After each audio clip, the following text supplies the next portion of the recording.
Hey guys, this is my unit or my army for the second turn. Actually, when you watch the battle report before, it's actually almost the same. The difference is I have two formations now. I have one mech platoon company, so having four M1 on freeze, 6 points load up for the infantry. Second one also, and this time I attached also a tank company. So I have two teams, each two Abrams, and of course the HQ. And for support, I have taken again the VATS. So this is 67 points of my US forces. And these are my 69 points of Soviet forces. I start with a tank battalion. So in the middle there you have the battalion commander and then two tank companies of 4. And then supporting them is one BMP platoon. Those are BMP 2s. They have the Gremlin team with them that took a wound for the commander last game. All for naught though. Back right you see my pride and joy, the two S1 Carnations, bring the big guns out. And then they'll be supported by 4 Hinds with an assault landing company. I have chosen a deliberate attack. Simon has chosen once again to defend.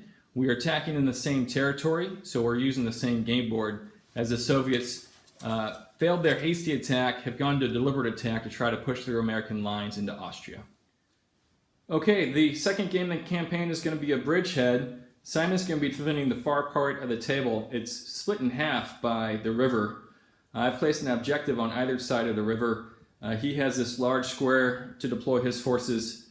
He has 6 units, which means he can start 3 on the board. It is deep, scattered, immediate reserves, meaning that he can only put 1 tank unit on the board or 1 aircraft unit on the board. He doesn't have any aircraft. The Soviets have a very interesting deployment style in that they can go all the way up to 24 inches up, almost surrounding the Americans, and then 8 inches along their board edge. And that's going to be on both sides. So plenty of cover for them, plenty of cover for the Americans. The last thing to note is Simon has placed 2 minefields on his right flank to try to slow down the advance down this road. So with that, we'll go ahead and deploy and come back and show you what that looks like. Okay. Okay, so this is my deployment of my units, of my army. So first mech platoon is here in the woods, having cover. The attached M113 are behind. The artillery is here in the woods. The observer is kind of here for having a line of sight to all these 3 places. And also here in the woods, like almost 8 inches away from the objectives, is a second infantry platoon placed with M113s on the right flank for supporting. Okay, and the Soviets countered by putting their BMP-2 platoon on the road. Obviously, they're stopped by the minefields, but they have dismounted their infantry troops right next to this nice patch of woods. The Carnations are back here behind the hedge in the building, and then that's the tank battalion commander who's supporting them. In the center patch of woods, we have 4 T-72s ready to move forward towards the objective. On the right, we have a nice piece of firepower here with 4 T-72s looking across the field. That is the observer right in the middle there. And then still embarked on the Hinds is the assault landing company ready to go anywhere turn 1. Now to win this game, I need to hold either one of those objectives at the start of my turn. Simon, to win it, needs to make sure there's none of my units near his objectives by the beginning turn 6. And then lastly, since I was the attacker, I have of course decided to attack during the day. So we'll see you after the top of turn 1. Very quick turn for the Soviets as the observer on the right flank tried to range into the artillery in the back but failed his 4+ check 3 times. The infantry did move into the woods, making sure they are more than 2 inches away from the edge so they can't be shot. And the BMP-2s did a little star maneuver just in case Simon's reserves arrive down the road. I can get all my missile shots off. So the last thing to note is the Hinds, which were on the right flank, have loitered off the table, and these T-72s remain gone to ground. So this is turn 1 of the US forces. Actually, I didn't move at all, just quite reshuffled here my M113s one placed here behind in the middle of these two farmhouses, having here a line of sight if the infantry wants to get out of the forest. Then at this point, the 3 Dragon missiles were shooting at this company commander. One just made a hit, and unfortunately he couldn't bail him or destroy him. Here I just reshuffled a little bit the M113s in case that someone might want to land his assault company. And then, yes, the Copperheads were aiming for the T-72s over there, hitting just one time, but exploding the T-72. So this is my turn 2. All right, bomb turn 1. Next up, the Soviets. Quality turn for the Soviets as the infantry blitzed forward into the side of the woods, giving them some nice shots against the 113s. They passed their 5+ morale check. Conscript, Army, whatever, they were on it. And then the BMP-2s did some cross checks. Unfortunately, 2 got bogged down, but 3 made it through. The combined fire of the infantry and the BMP-2s destroyed 2 and bailed out 2 113s, and they failed their morale check. These 4 T-72s in the woods shot across the table at a Dragon team, but Simon made a save before the battalion commander opened fire, also hitting the same Dragon team. That time he failed his save, making sure that he is now dead, doing some damage. The observer once again tried to range in his artillery. This time he did it on the very first shot, but unfortunately they failed to hit, but they are at least ranged in now. The T-72s back there remain gone to ground. So all in all, productive turn for the Soviets, but now Simon's rolling 2 dice for reserves. Let's see what's happening. Ready? Let's go. Okay, turn to US forces. I managed to get my reserves. I got my Abrams inside with the Force Company. Luckily, I could roll a 6. So I came from this table edge, moving them just forward and wiping out 4 BMPs. Which then made their moral check, so still the BMP is there. Overall, I didn't move my units, they are still same like they were. This unit weren't shooting at all, and this unit was just shooting, trying to kill the force company commander over there, but unfortunately they failed it. And the Copperheads managed to bail out over there. 1 T-72. Well, yes, this was my turn, and let's go into Soviet turn 3. Отлично. Okay, my Soviets are remaining patient, waiting for what I called my pride and joy, the 2 S1 Carnations, to finally get it together. They were already ranged in. They shot their volley, managed to hit one of the M109s. Simon rolled a 3, which meant that I could roll a 3+ to bail them, but they failed their firepower check with a 3+. They're really disappointing in this game. The infantry saw these M1s coming up the road, decided to get out of the woods and into these houses, so they're nice and dug in now. They laid a bunch of firepower on Simon's infantry that are in the woods. Didn't kill many, but they did pin them. This BMP-2 turned his turret, fired at the M1, but failed to hit it. While these 4 M4s, which had been patiently ranging in his infantry in the woods, managed to hit 3 times and ended up killing 2 bases. So we've really done some damage to the American center with the infantry and 113s gone. While the tanks on the right remain gone to ground, waiting for something to silence those howitzers. The Hinds also remain off board, waiting for an opportune time to attack. This was the top of turn 3. Soviets are going to have to start moving soon, whether or not they silence those howitzers. Okay, this is US turn 2? 3? 3. I managed to bring up again Abrams, and they again showed up on the right flank. I just placed them here. I splitted their shooting, so 2 from the main gun tried to hit the BMP. Unfortunately, they failed. 2 shots hit the building with the inside infantry. killing one. Then this infantry platoon, the dragon team, finished off the unit leader.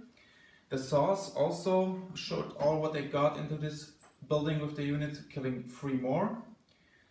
Yes, actually everything stayed not still. Unfortunately, the copperheads just could bail again, just the one tank over there. And these Abrams of six shots, three were hitting, but Mike managed to make his armor saves. So yeah, this was US turn 3. So 2 more things. This is what a war corgi looks like, people. And then my infantry, which are in the houses, they're split up between the 2 houses, are currently pinned down. They're down to 4 stands, so they did take a beating that turn. We'll see if we can unpin them and do something with them. And yes, patiently waiting those hinds.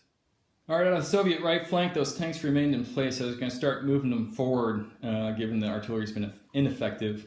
If I could have bailed him back in, but I failed to, so I decided to just go ahead and continue firing with the artillery. The artillery did land 2 hits. Simon made 1 save, failed the other. I failed firepower once again, and he's bailed out. Other than that, I moved my battalion commander over here. He did not shoot, but he was within 6 inches of everybody, so they shot the M1s.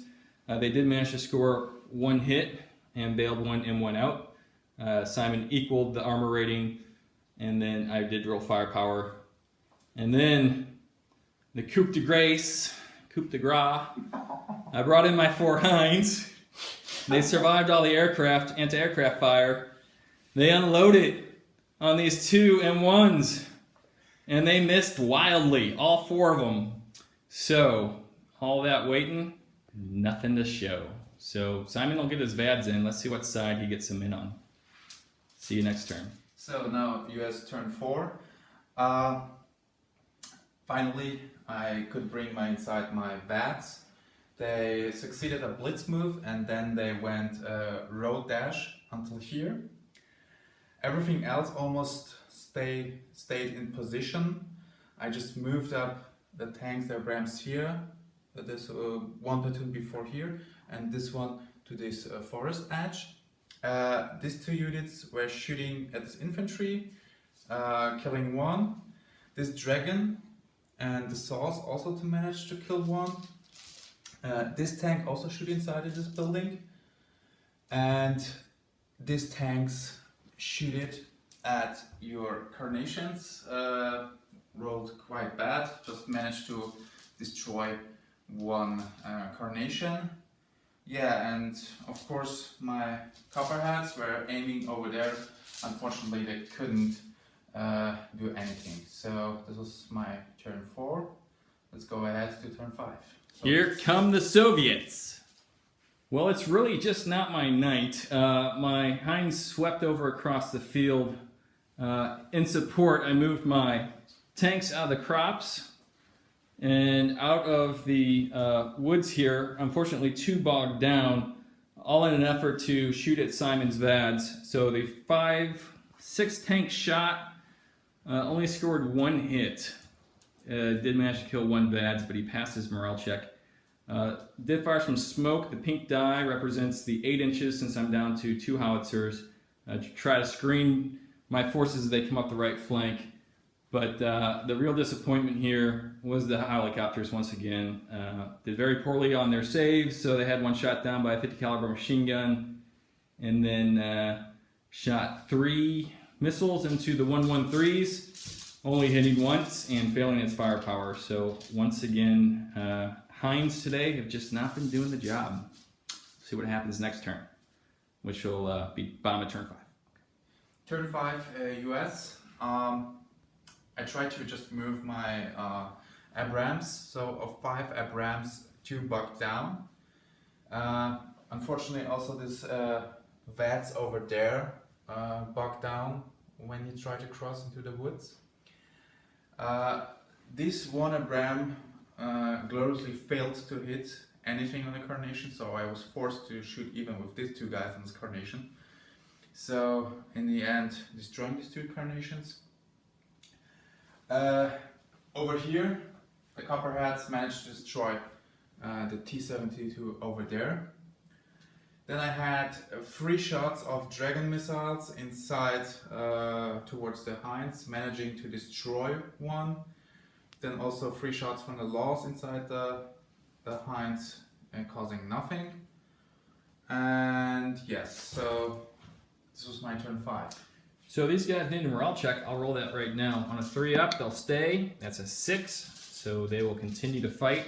As this is the end of turn 5, I need to finish with some tanks or infantry within 16 inches of Simon's objectives for the game to go on. So we'll see you next turn. Here come the Soviets. Okay, so the Soviet top of turn 6 started with these 2 tanks that were bogged out, becoming unbogged, but they're really stuck in, so when they tried to move, they failed bog checks again, weren't able to do anything. So that meant that the unit leader and battalion commander moved up the road, turned towards right, and destroyed one M1 tank. It actually penetrated him twice. The first one failed its firepower check and bailed him out, and it was the battalion commander who shot later that managed to destroy him.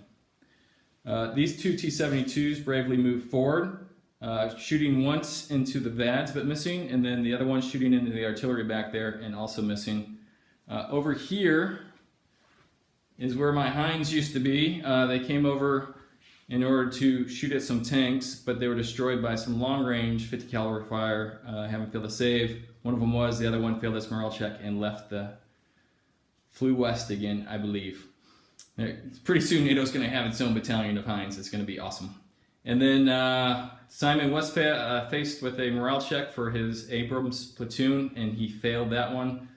So at least there's 2 less Abrams on the board than there were at the start.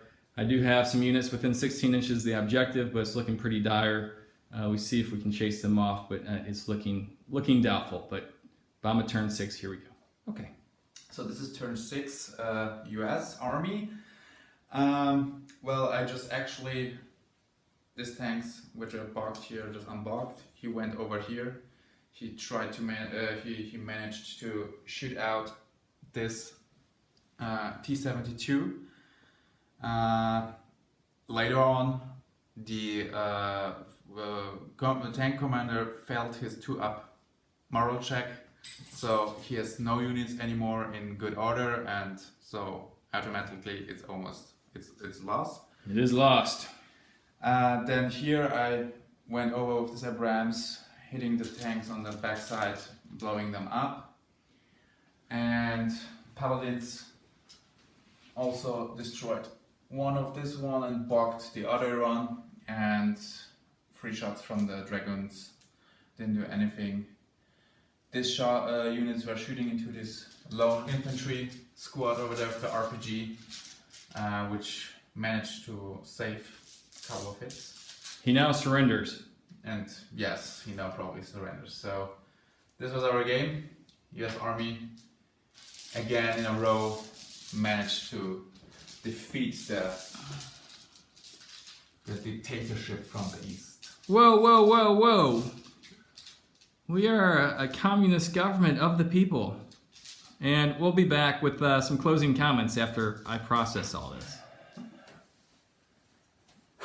Okay, that was a little rough for the Soviets. We're going to let Simon talk about his battle plan and what went right and what went wrong.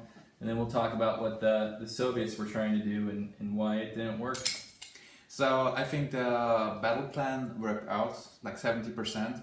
Putting the 2 minefields on the left flank on the road was kind of blocking you, that you couldn't go with your BMPs through there. So you had just like 2 options: either you go through the woods or you go directly on the street. But then is kind of creating like a fire corridor, because the M1 and the Copperheads will have direct shots, and also the M1 and 3s, the calibers, would have clear good shots on the infantry. So I think this was cool, but yes, unfortunately the minefields are not so big, so I had to place them both there. You're always placing them, not having to try to go around them. They're plenty big. Yes, overall I would say my battle plan worked in this way. Then going on, I would say in turn 2, I managed to get inside the Abrams, luckily also on the left flank. So I could put on pressure on the left flank. I mean, the first round I just annihilated your BMP almost. Yeah, all but one. Yeah, all but one.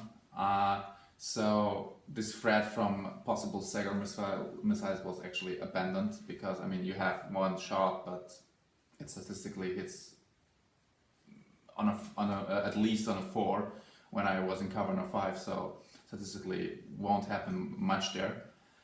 Whereas a cool move from your side was from the infantry that you've placed them in the woods, and then in turn 3, I think it was that you turn 2 you succeeded with the blitz move. I was kind of surprised, and then you just take away all of my 1 and 3, so I was a little bit dangerous. Yeah, those 113s remain a thorn in my side. They're really cheap, and they provide great support to your infantry, often pinning my infantry as they try to go into assault or just generally taking off bases. And then the 50 caliber machine guns on top of them, once again, took down some Hinds. Better than the Vads, actually. Actually better than the Vads. They were my bane tonight. Yes. So, and also the artillery, I mean, this time they got back their points, but I was throwing actually average on the artillery mostly, so I just managed to destroy until you moved them like maybe 1 tank and just bailed out 2 times 1. I was getting lucky on my armor saves and rolling those 5s to at least equal the firepower of those copperheads. Yes, and I was really lucky that your Carnation couldn't to manage even to harm them actually. I mean, you just 2 times bailed them. Mm-hmm. That's everything. In the first round of shooting with the Carnations, 3 times you attempted to range in, fail it. So it was, your artillery didn't work well tonight. No. So the Soviet battle plan was to really shut down those 109s using the field artillery guns, failing to range in completely the first round, and then ranging in the first time on the second round, but failing to do any hits. And then by the third round, I managed to do a hit, but failed the firepower. Same with the fourth. I was letting the attack develop, which I don't think was a bad move. Simon talks about not being able to roll well against my tanks that were gone to ground over in the cornfields, but really that was my plan because I know how deadly they can be once I start moving my tanks and hitting them on 4. So, you know, he was hitting them about 33% of the time, and the only thing that was keeping them alive was that they were gone to ground. Yes. Because I wasn't doing any sort of lasting damage on your 109s. So trying to let the attack develop and see where your reserves were coming in and counter that and really shutting down those 109s did not work. And that was the first failure of my plan, not being able to do that. And I am interested in running 6 Carnations so they can hit a little bit better. I think they're relatively cheap at 5 points for 3. Yes. And where they fall down is hitting the Americans on a 4 up normally, or sometimes 5 up if they've gone to ground. If you really increase that if you run 6-gun battery. So that's something I'm thinking about. The other part of my plan was to kind of push on that left flank to at least fix your right flank in place. I did that with my infantry and took out those 113s. I was hoping that would clear some lanes for my Hinds. And then the BMPs also supported that effort, moving through the woods away from the minefield. I did have a couple bogged down, but I had enough get through to destroy the 113s. I will say when the BMP2s can engage 113s, it's lights out for those 113s as those main guns go straight through their Yes, because actually when you get inside of 16 inch of range, so I even don't get the 6-up armor save. So when I don't hit them, put them in cover somewhere, or when a battlefield doesn't provide this cover against the BMPs, they're just wiped out. And you get a ton of shots with them.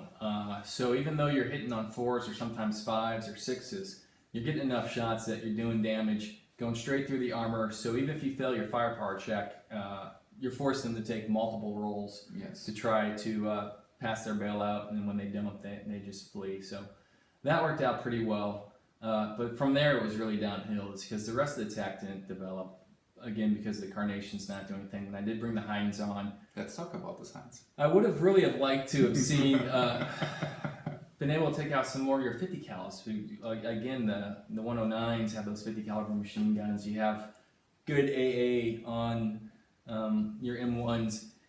I brought the 4 Heinz in. They managed to survive all of that, and they shot their 4 missiles and completely missed. On a 4-up and four dices, 3, 1, 1. Yeah, it was terrible. And then, their performance went down from there. So essentially the Heinz flew around for 3 turns, as you saw.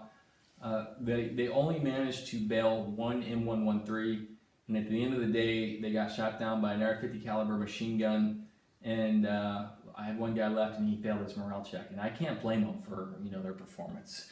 I would have left too, I think. So, and towards as we start moving towards turn 6, I realized I had to do something. The Carnations did one thing good this game. They threw out a smoke screen, which allowed me to move up. Unfortunately, even though I threw a ton of shots at the VADs and some other units, the T-72s just weren't hitting. So it really just kind of fell apart, and when that smoke screen left and the 2 T-72s in the woods bogged down for a second turn in a row, there wasn't much left for me. And it was only appropriate that my battalion commander joined a unit of T-72s that needed a morale check, and I ended up rolling a 1. And he said, "This isn't working, boys." So back to Czechoslovakia with us. Yes. Perhaps the East Germans or the Soviets up north will hopefully be doing a better job on their advance. I hope so. Well, I'm not hoping for you, but... There you have it, folks. He hopes so. I think even he feels bad for me at this point. So yes. It was rough, but I had a great time today. I think it was a great start to our campaign. Yes, it was a really good day. I mean, hanging up, playing a couple of battles, it's really awesome. And as I told you off camera, it's a lot easier when you play poorly to lose. It's when you don't feel like you made too many mistakes and you want to really change what you did in the game, it gets a little bit tougher. Because it's harder to accept actually something like this. Yeah, I was happy with my tactics and strategy, but it just didn't pan out. And sometimes that happens. It's a game of dice, and you made all the right moves as well. So all credit to you, and we'll have to go back to the drawing board and figure out what these Soviets are, what we can do.